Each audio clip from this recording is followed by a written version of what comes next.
Okay, welcome back to my League Game Diary, and this time we'll be looking at an endgame against WKSP from the first to third rounds of the USE League. The third round was the last round that was played under 2nd edition rules.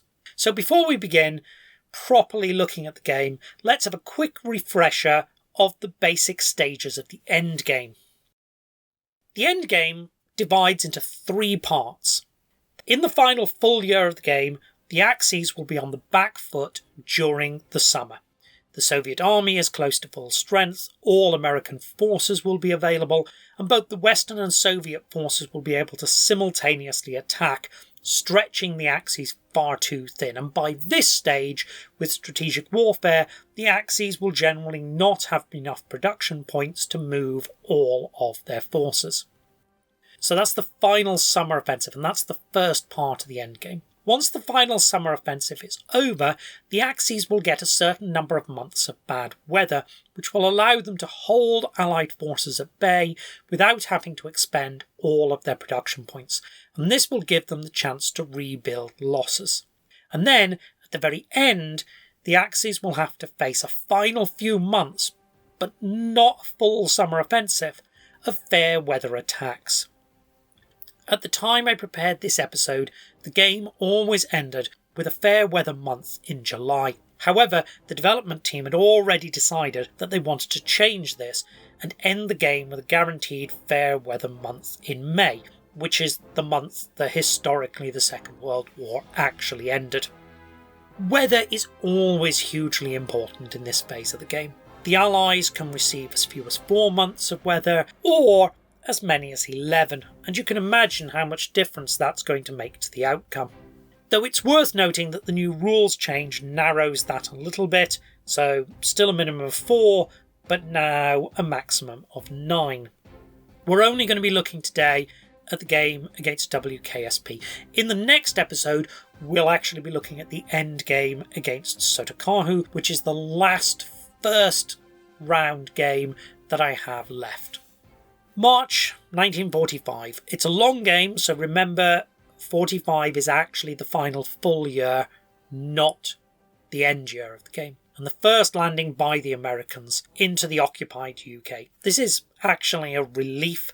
I'm expecting to lose the UK. All I'm really hoping is to tie down some of the invasion forces and hopefully burn up some surprise markers. If WKSP doesn't spend a second marker, I will be able to surround that unit and potentially push it back into the sea. I can't cut its supply. This is hugely important in defending the UK as the Axis to know this, because American and British units can draw supply from any town in the United Kingdom.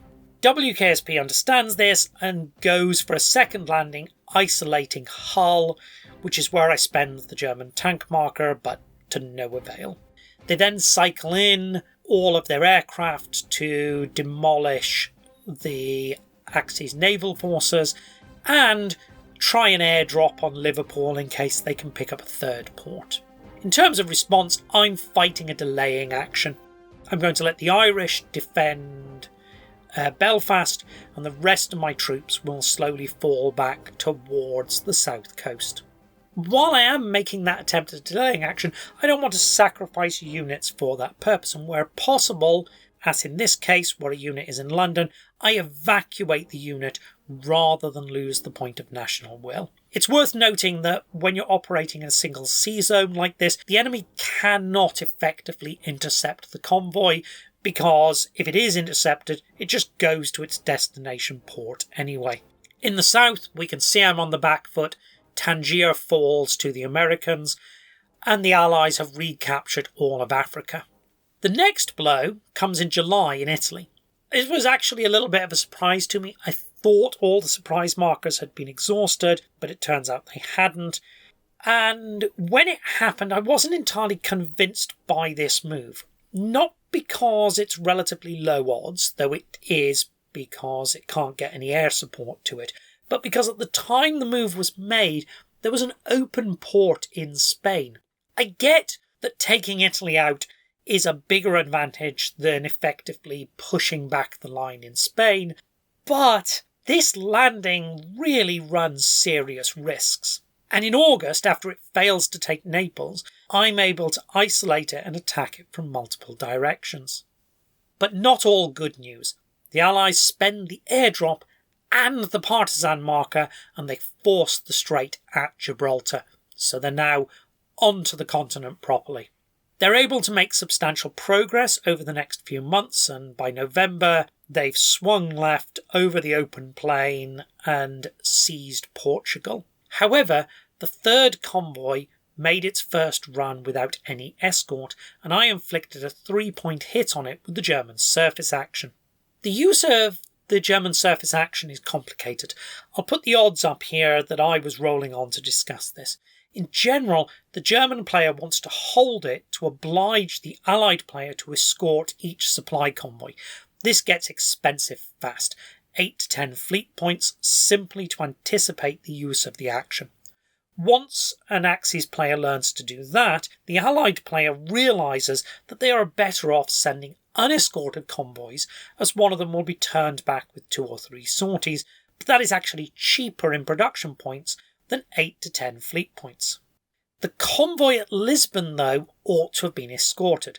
It's supplying 3 Allied units, because the German infantry at the junction with Madrid prevents supply from getting there from Cadiz or Gibraltar. A 3 hit pushes it to 4 sorties, which leaves only 2 available, but it needs to supply 3 units, cutting the supply of one of the Allied units. Now, that's not making the Allied unit vulnerable, but because it halves movements and reduces its attack value, it's effectively removing one Allied unit from the offensive.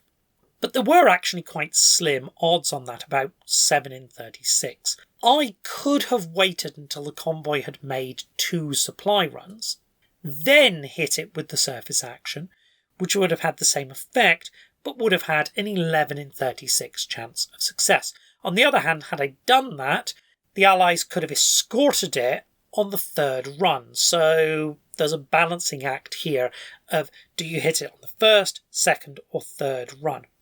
I'm honestly not good at the supply game with either the Allies or the Axis. It's one of those little sub-games that comes with a lot of practice, and it isn't helped with the relative clunkiness of having to do a turn-based back and forth with each and every supply routing.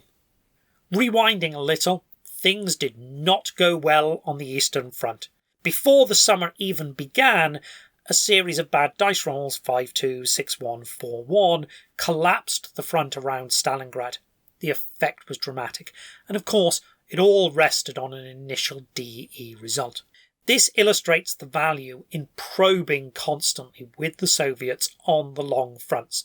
There are never enough German units to cover everything, so a breakthrough is inevitable sooner or later.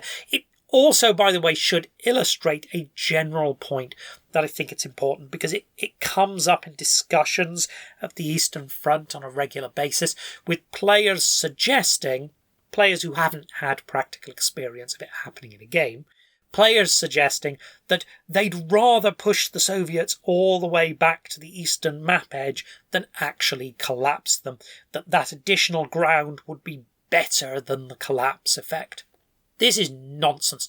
Once the Soviets are right the way back over on the eastern edge, the German line is so long that it's fundamentally fragile, as this line here was. Yes, I'm only going to have to retreat back to the line that I would have held anyway, but still, it's not good. And my objective here is not to make a fight, it's to get as many units out of the potential encirclement as possible and re-establish the line. The 3 units trapped on the front are not going to make it, but I do manage to get supply to them by clearing the low supply Soviet unit that is holding the junction. By June, and the fair weather, I've already fallen back to a line running north-south on roughly Rostov. WKSP drops a surprise marker and is able to force a hole at Voronezh, but you can see the gain I made in the previous turn of falling back several hexes and abandoning the pinned units on the front line. Though a hole has been punched, there are insufficient Soviet forces close enough to push through and take Tula or Orel. I fall back again in July. Here I give slightly more on the south because it is open ground, and I position the armour at the front and the 1st SS in the open ground which is most vulnerable to attack. By September, I have fallen back to Kiev. I've given 13 to 14 hexes over the summer, which is the minimum you really have to give. If you try to hold further forward, you just end up losing units and giving up the ground anyway. I've also preserved a lot of units, which has saved me production points rebuilding them, and it's also kept national will, which is the critical thing at the end of the game. But the most important thing is that I've probably succeeded in holding the Soviet units in the cold zone, and that is likely to result in a win. You see, the weather behaves very differently in the cold and mild zones. On average, in the mild zone, there are a little more than 3 turns of fair weather after September 1944. But in the cold zone, there's only usually 2.5. And, most importantly, there's no chance of fair weather in March or April, which combined with the extra distance essentially renders the Soviets irrelevant to the endgame if they are held at this point. I do make a mistake in September, and WKSP exploits it. I allow the unit at Smolensk to be isolated if the Italian unit can be dislodged, which it is. The Smolensk unit is then destroyed, and the breakthrough is bad. I lose Veliki Luki in the north, and a German unit is pinned in the south. I'm able to shore this up, but it costs me another 3 or 4 hexes, and I have to burn a lot of production points on it. By December, the Soviet forces have trapped German troops in the south and have pushed into a gap near Kiev. But, as I suggested, the weather does become a factor. In April 45, we get fair weather in the mild zone, but no fair weather in the east, so I can continue holding that front line. WKSP tries to bypass things and attempts a landing in Romania. Again, in May, we get mild zone fair, but poor weather in the cold zone. This might look like a slightly odd defence in the Balkans, since I've abandoned holding the straits around Istanbul, but I've suppressed the Soviet convoy at Constanta, and any Soviet unit that pursues across the straits will put itself out of supply and thus limit its ability to attack in June. And the German units in Bulgaria are now far enough north they can retreat to defensive positions in Romania and don't risk being cut off by a Soviet attack.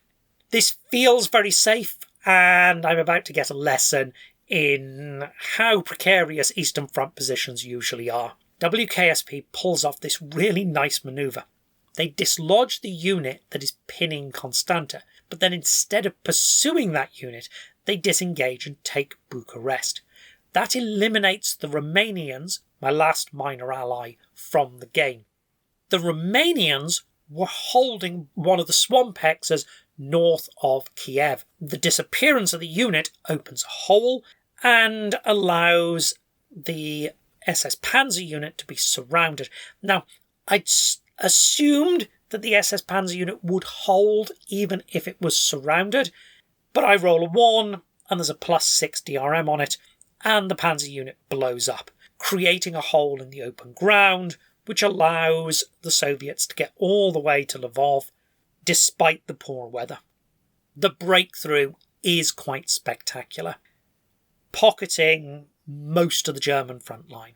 The first thing I do in June is to strategic move a German unit northeast of Lvov that exerts a zone of control over the critical junction, which prevents the Soviets from pushing more units past with strategic moves. It's a well-played breakthrough, and it does a lot of damage, but ultimately it doesn't matter. The Soviets are just too far from Germany to cover the ground in the final summer offensive. The Western Allies just have too much ground to make in Spain and France. I won't bore you with the details of my fighting retreat through those various areas. The point is that by the end of the summer in 1945, which is the last full summer offensive in the long opening, there are no Allied forces in any German city, not even Königsberg in the east.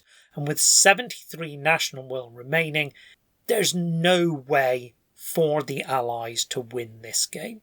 The key points here that allowed me to do this was holding the Soviets in the cold zone and preventing a landing in France by building up a very substantial coastal defence. However, while all of this is quite interesting and there's some general principles about the endgame at work here, the specific details of this game against WKSP don't really matter. The design team, basically in response to this and the other long opening game that was played in the league, have essentially removed the possibility of playing the long opening with the wasp's sting completely from the game. The Moscow Treaty in 2.5 onwards just works differently, and you can no longer do this, which is probably the right decision. I think this opening was far too strong, and the only reason that wasn't seen is that basically nobody played it until WKSP and I looked at the openings. And in fact, ironically, this would be the first game of USC, I think, that was ever played by two players familiar with the long opening.